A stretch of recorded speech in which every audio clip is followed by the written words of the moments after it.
All right. Good morning, everybody. It is day 4 of Hannover Messe, and I'm again here with my fun colleague, Hello, Dave McMorran.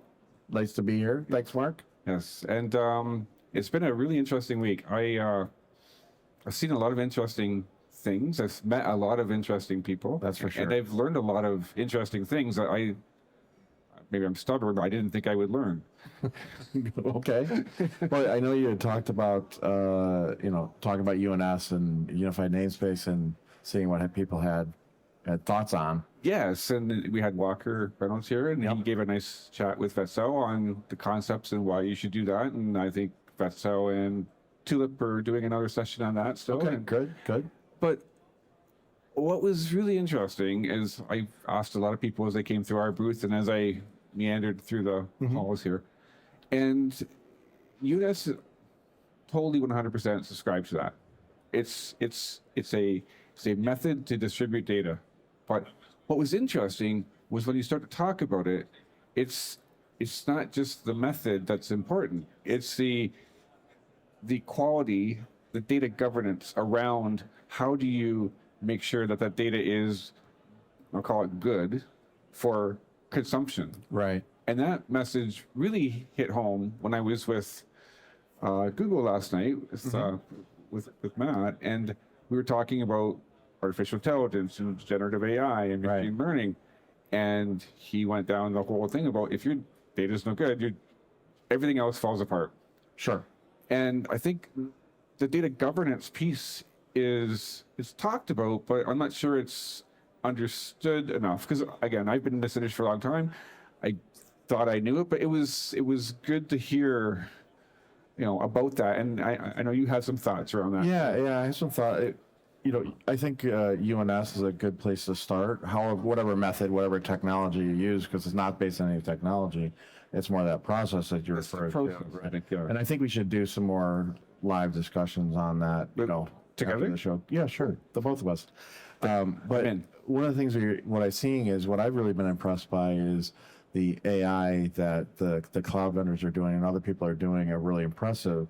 And I think that you're alluding to that earlier with the data quality and data governance. So I'm hearing people talk about data governance, and as usual, it's something that was in the IT space for a long time, and now is coming down into the OT space and talking about that. But I think it's almost one of those where what actually is data governance? Yeah. And if you're feeding AI systems and it needs lots of data, how are you making sure that data is correct? How is it right? And I think that falls under that data governance part. Yeah, and I don't think I think it's been thought about, but I don't think it's resonated enough maybe at the plant level for my data quality, because the plants never had to share the data. Right. Like, they do quality all the time on the product. They do quality in the product, right? And they're really good at that, right? They do the plan, do, check, act, all that kind of stuff. Right. But the data now is the underlying piece that's going to feed that next generation of improvements. Right. And because you're sharing the data, it's not just mine anymore. It's not just my cell or my line. It's going outside the plant. It needs to be good.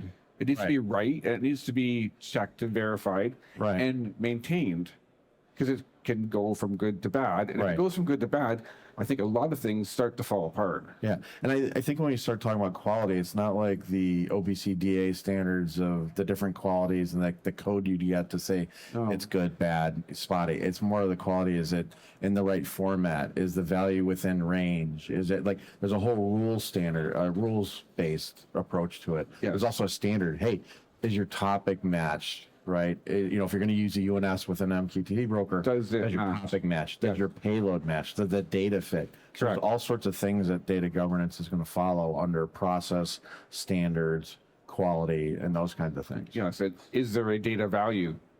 Because a null value is going to mess up. Sure. It's going to mess your model up. And it's those finite things that I think that's the next thinking level that's going to come. And I think it's going to be a great live cast that we do on that, because we can go through that whole rabbit hole for sure. So yeah, it's really interesting. I think that's a great topic to talk about. I spoke with several people this week on data governance as a whole, So I think it's a great topic, and it just kind of segue over to the AI part. What I'm seeing in the cloud vendors and the hyperscalers and what they're doing with AI and being able to ask a machine, like how's my yield for shift 2 last week, and doing some of those things, I think is really going to change how people are looking at the data and using the data and working with the data. Using like Copilot or the Vertex AI that is happening at Google, or the Cortex. Yeah, and I was thinking about this last night, and I wonder how it's going to change the relationship between the business and the shop floor. Because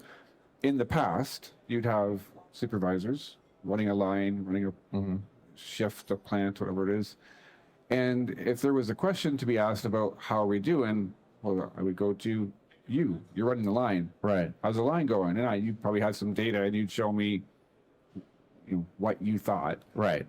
But now, I don't have to ask, or in the future, I won't have to ask you. I'll just ask the AI, how's the line doing? What changes should we make to that line? Right. And it'll be interesting how the dynamic changes, because the business will have access to that question. Right. Right? So how's that going to do the shop floor? Yeah, the big change I saw was the days of saying, hey, I want a report that has this information, and it has to go through that 6-month process to get to the data. I think that's what's going to change on that. Is you just go ask, and it's going to be. It's not just connected to the plant data, the manufacturing data. It's connected to the ERP. It's connected to the MES. It's connected to all the different systems. Yeah, so I think there's going to be some hurt feelings. It could be, but it's a changing world. It's a changing world. So make sure your backyard's clean. Exactly.